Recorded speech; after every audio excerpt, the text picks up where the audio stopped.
Are you looking to buy a Ford Mustang Mach-E?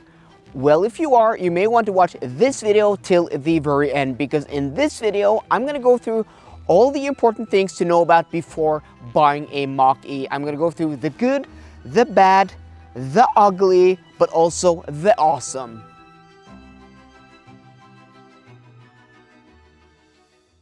Okay guys, so let's get the negative things out of the way first. A few things I'm not a huge fan of. I mean, there aren't too many, but there are a few. So I'm going to start with, this may be controversial, but this touchscreen, in my opinion, looks so out of place. It looks like they have taken like two iPads and just glued it to the dashboard. And I'm saying two because it's so big. I don't think you can even get an iPad this big. It's 15.5 inches. And it seems like they only made it this big, not for being practical, not for fitting into the cabin, but so they could say it's bigger than the screen in the Tesla Model Y, which is 15.0 inches. So Ford has a 15.5 inch screen.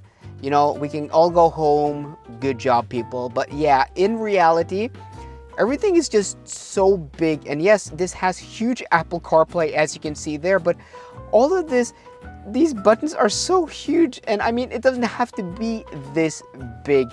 They could, you know, made the screen this tall and then this short, and you know, functionality would still be the same. And then you have, you know, the actual functionality, which isn't the best. I mean, it sometimes feels a bit laggy. Now it's warmed up, so it is better. But yeah, it's kind of clunky and not very smooth to use sometimes. And also, you know, the interface isn't the most logical. And yes, I know it's set to Norwegian. I'm not gonna, you know, set it to English. I just want to show you that it's not the most intuitively laid out. So how do I get back now, right? Okay, there's an X there. Why can't I just, you know, use these, which I can use all the time? So it's not always very logical. It is not my favorite. And then you have this volume knob here, which they seem to have put it here because it looks cool. I mean, I always like a volume knob that is physical, that you can turn. I am a huge fan. But this just feels so cheap in operation, and it's not very practically placed, because if I accidentally hit, well, it didn't happen now. If I accidentally hit the side here, even though I'm about, I mean, 5 centimeters away from the auto button, it will still activate. Like there. I'm not, and then you just look at the response. So I mean, it's not my favorite, and I mean, yeah, I can't fault it that much because it is huge and it does everything you need, but it's not the best in operation. It's not the smoothest. But at least, guys, you have this screen in front of the driver, which is amazing. I mean, this is amazing. It's so clean. It's so bright and so nice. It displays everything you need, and it is in front of you. It looks cool. So I really do like this. And I can at least say, you know, the colors are nice, the brightness is nice, but the resolution isn't the best. I mean, this is obviously not 4K, and then you can't see that on camera, but in real life, it's not the best of resolution. And I'm pretty sure if they made it like 14 or 13 inches, you would get that crisp resolution. And then another thing I'm not a huge fan of is this gear selector here, which, I mean, looks fine. I'm not a huge fan of these rotating gear selectors, but it just sounds and feels so cheap to use. Look at this. Look at the play in that. I mean, I'm not a huge fan. I am not a huge fan. And this is something you interact with every time you use the car. So I just wish they spent a little bit more money, because, you know, the buttons around here actually are very nice, but this just feels cheap. It sounds cheap. It's not my favorite. I much prefer the one in the Kia e-Soul. And then you have the door handles. Why does it seem like every other car manufacturer is trying to reinvent the way we get into a car? So this has a button and then a latch to pull. What's wrong with just a normal door handle? It works okay, but what's wrong with a normal door handle? I know having not door handles makes the car a little bit more efficient, a little bit more aerodynamic, but I mean, it's not that much. At least they work better than the ones you push and pull on the Tesla Model 3 and the Y, which I am not a fan of. But still, guys, what's wrong with a normal door handle? And then you have these seats, which are actually quite comfortable, but they have no side bolstering. They are completely flat, and then they have a weird shape, so I kind of sit a bit funny. And you know, the lumbar support isn't the best, but at least they are comfortable. But you do feel like you're sitting on top of them instead of in them. So, I mean, it's not the best seats, but at least they are comfortable.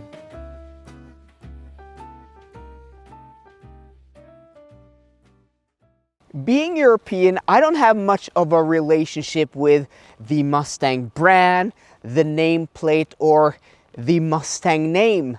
So I really don't care what they call this, because here in Europe, Mustangs are far and few between, and frankly, I haven't seen many of them around. So I actually don't really care, but I totally understand for people from the United States who grew up with the Mustang. I mean, probably generations of Mustang think that this is an abomination because, well, it's not a coupe, it's not a sporty thing, this is a crossover, so it's completely different from, you know, what Mustang has represented since the 1960s. I totally get that, but names aside, this is actually a very good looking car. You know, the front end here looks, you know, a bit Mustang-y. You know, they've taken the Mustang headlights and also the Mustang shape, and I think it works very well. And also the rear end with the Mustang taillights, I think works exceptionally well.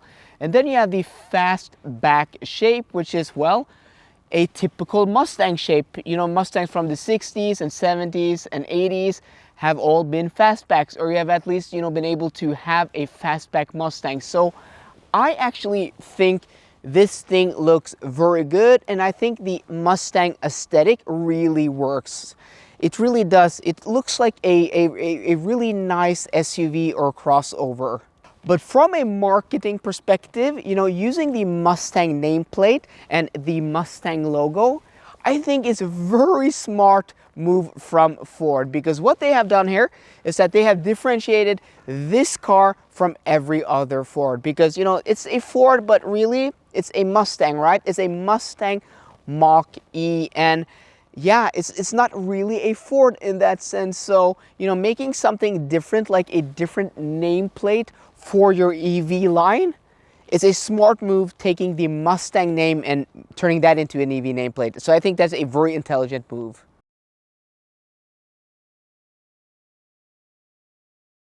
The interior here in the Mach-E is actually quite nice. It is a very nice place to be because it is so big and spacious and roomy. So first off, the cabin is very wide. The rear seats are roomy. You have a flat floor, so even somebody sitting in the middle in the rear has a lot of space. And then you have, you know, the storage in this car. So you have this low center console where you have a wireless charging pad here. You have more storage around this. You have huge cup holders, but below that you have even more storage. And then you have this huge armrest, which is very nice, and you can, you know, put it out of the way, and then below that you have this huge cubby below that. So that is very, very practical. So, you know, this just feels very spacious. And then you have the front, which is 100 liters, and then you have a quite spacious boot at 400 liters. So, I mean, not the biggest trunk, but 400 liters plus that, yeah, gives you a lot of storage. So this car isn't lacking, especially for this size. You know, the materials in general in this cabin are okay. This isn't a luxury vehicle, so, you know, don't expect luxury materials. But, you know, the soft touch plastics here on top of the door are nice. You know, it just feels very solid, this whole cabin. No creaks, no rattles, you know, moving about. It just feels very, very, you know, solid. And then this being the Technology Plus, you get this sound bar across the dashboard, which gives you, yeah, really nice sound. That sound system, the Bang & Olufsen soundbar. You also get niceties like 360 camera. You get this huge panoramic sunroof. You also get these perforated leather seats, which are electrically operated with, you know, driver memory settings. Some of the switchgear in here feels kind of cheap, like the stalks and the buttons on the steering wheel. The mirror controls here aren't, you know, the best of quality, but at least you get stalks and switches and buttons. looking at you, competing EV, you know who you are. So, I mean, I'm not going to fault it too much for that because, you know, the rest of the materials are quite nice. You have this faux leather on the dashboard, you have this fake carbon fiber, you know, you have chrome strips across the dashboard and on the door. So it's a quite nice place to be. So, yeah.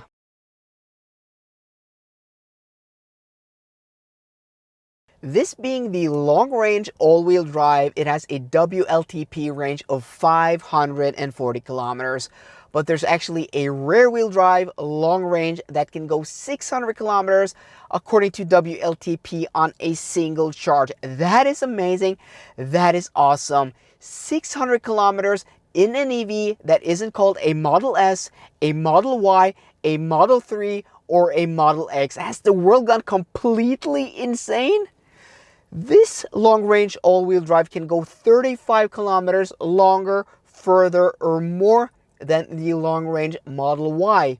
And then you have the long-range rear-wheel drive, which can go 100 kilometers more than the Model Y long-range. Has the world gone completely mad? That is insane. There is no longer any reason to buy a Tesla. No reason at all. No, I'm kidding, guys. I'm kidding. Don't exit the video. Don't, downvote this video. Hear me out, guys. Hear me out. I'm just joking. That is a joke. Because even though this can go further in both those configurations than any Model Y, it doesn't have a fart function.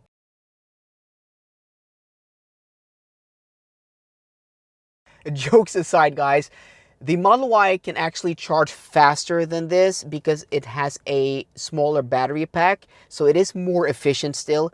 Teslas are still the most efficient EVs on the market, so a Model Y will do, 10 to 80% in about 37 minutes. This will do the same charging session in about 42 minutes. Though in those 42 minutes, you do get more range because this has a bigger battery pack and also a longer range according to the WLTP.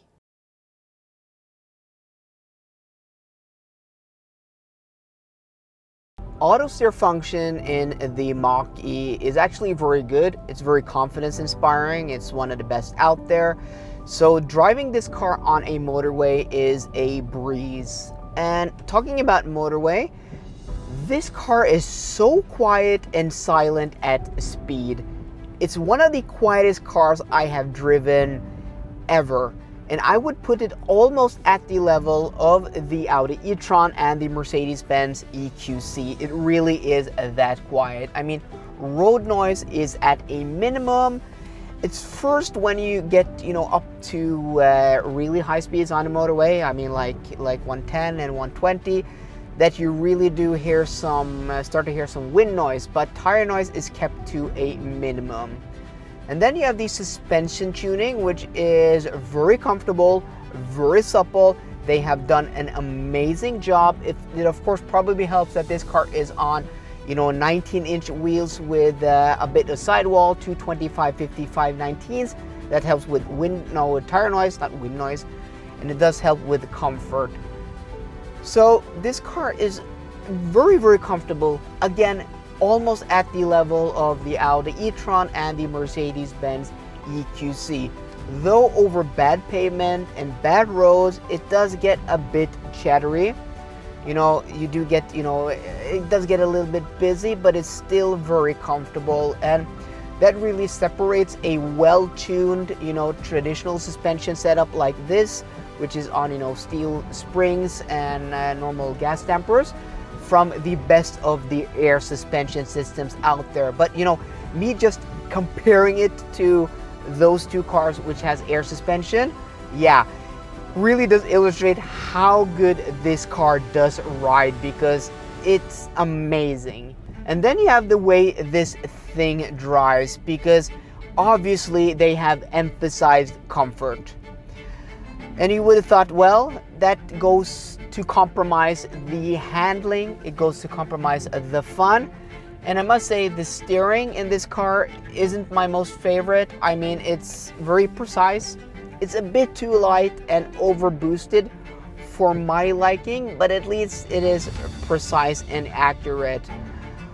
But what really blew me out of the water is that this car is actually fun to drive. So this is the long-range all-wheel drive.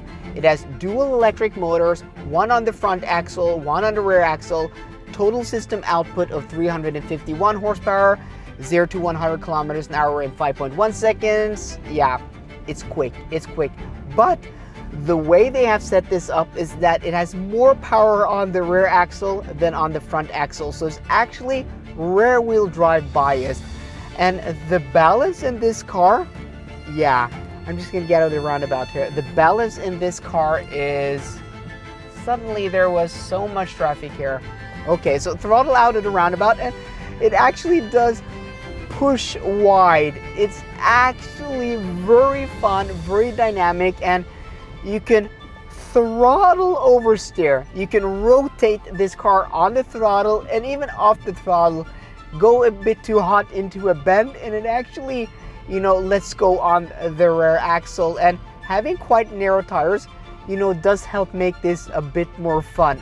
So, I mean, this is one of the biggest surprises of any EV out there, and I think this is the most fun EV I have driven dynamically, you know, except for the Porsche Taycan 4S, and that says a lot.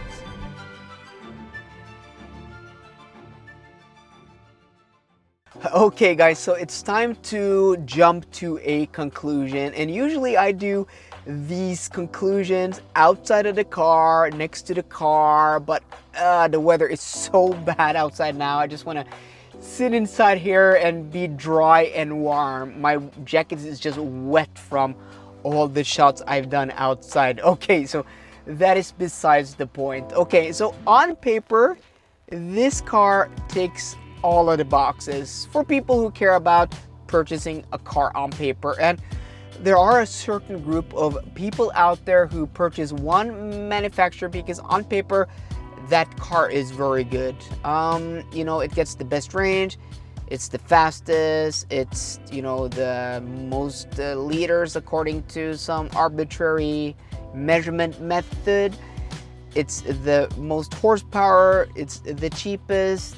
And you know, to those people, I would say this car actually ticks those boxes, most of those boxes, as good as that other car, but some boxes better. Like range, this has more range. Price, it's about the same. It has more buttons, yeah, that's a number. It has a bigger screen, that's better. It has two screens, you know, instead of one screen. So I mean, on paper, this car is actually better than that other main competitor, actually.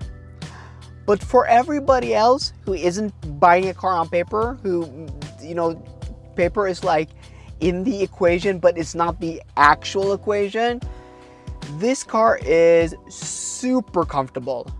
It's very spacious. It looks good.